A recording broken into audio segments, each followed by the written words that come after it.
बहुजन भाइयों और बहनों, हमारे देश में आजकल जो वातावरण है वह आप सब देख ही रहे कि देश में कुछ ना कुछ बातों पर बवाल होते रहता है।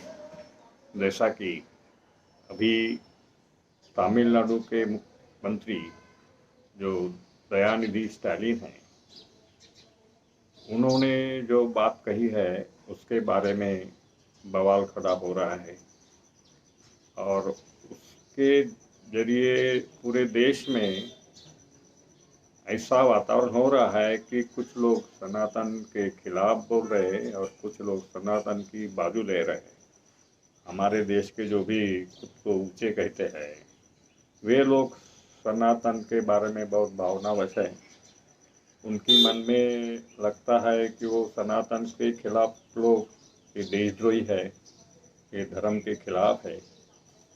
और तमिलनाडु के बहुत सारे डीएमके के या द्रविड़ कज़गम के लोग उसके बाजू में बयान दे रहे, भूमिका रख रहे हैं।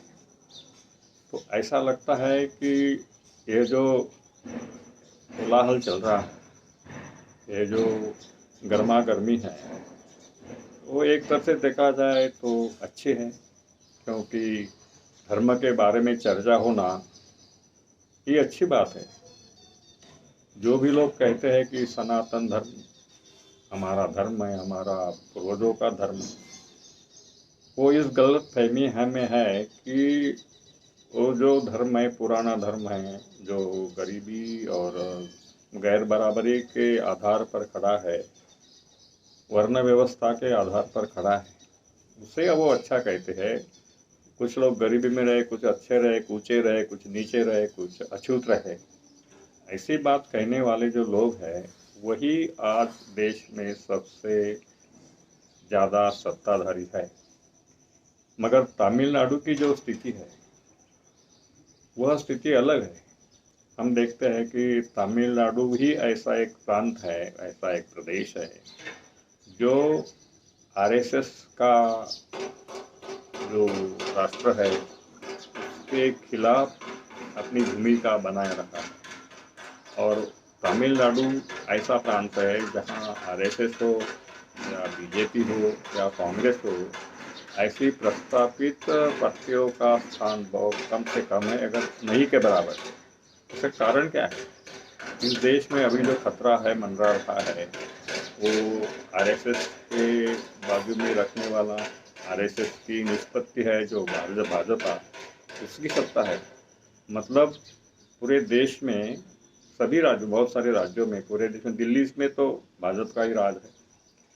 तो ये आरएसएस का राज है। और आरएसएस आप सबको मालूम है कि आरएसएस चातुर्वर्ण्य का रखने की बात कहते हैं। चातुर्वर्ण यानी सबसे ऊपर ब्राह्मण रहे, बाद नीचे सब रहे। और मुसलमानों के खिलाफ, मुसलमानों को शत्रु कहने वाले ये लोग यही है।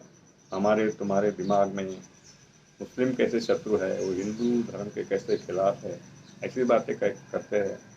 मगर इसको उत्तर देने वाला, उसके खिलाफ की जो भूमिका है, तो आज हम देश में देखेंगे तो सबसे ज़्यादा मुखर, सबसे ज़्यादा शक्तिशाली जिस प्रांत की भूमिका है वह तमिलनाडु की।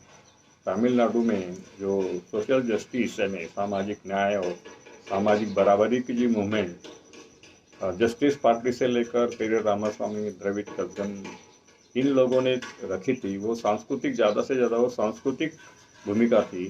राजकीय भूमिका बाद में आई। तो इसलिए जो बनाव लोगों के दिमाग का तमिलनाडु में हुआ है, बहुसंख्य लोगों के दिमाग का जो बना है तमिलनाडु में, वैसी भूमिका हम दूसरे राज्यों में नहीं देखते। जैसा कि महाराष्ट्र हम बोलते हैं कि वो फुले साहब अम्बेडकर का राज्य है, उनकी विचारधारा का, ऐसी बात नहीं है।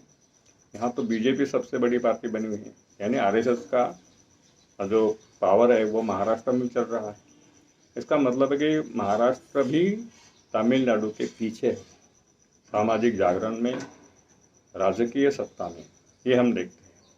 तो इसलिए हमको लगता है कि इस देश में अगर आरएसएस का या बीजेपी का मुकाबला करना है तो सारे प्रांतों के लोगों ने सोचना चाहिए कि तमिलनाडु की भूमिका या पेरियर रामास्वामी की भूमिका से जो सांस्कृतिक बदलाव आता है, धर्म के बारे में जो भूमिका रहती है, वही भूमिका सभी राज्यों को लेनी पड़ेगी।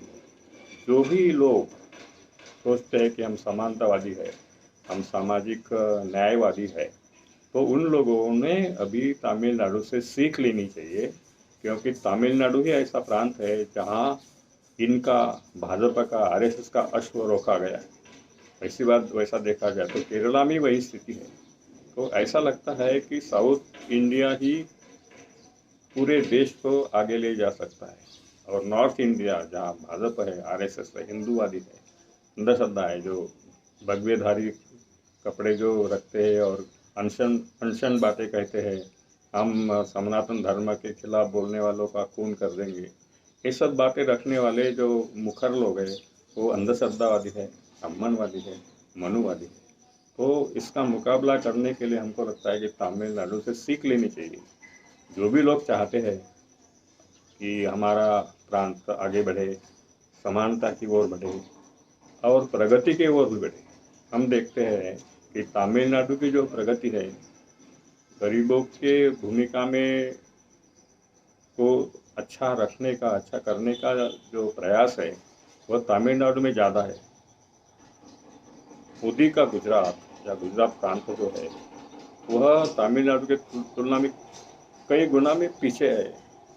वहाँ की साक्षरता, लिटरेसी 70% है, जबकि तमिलनाडु की 78% है और केरला की 85%।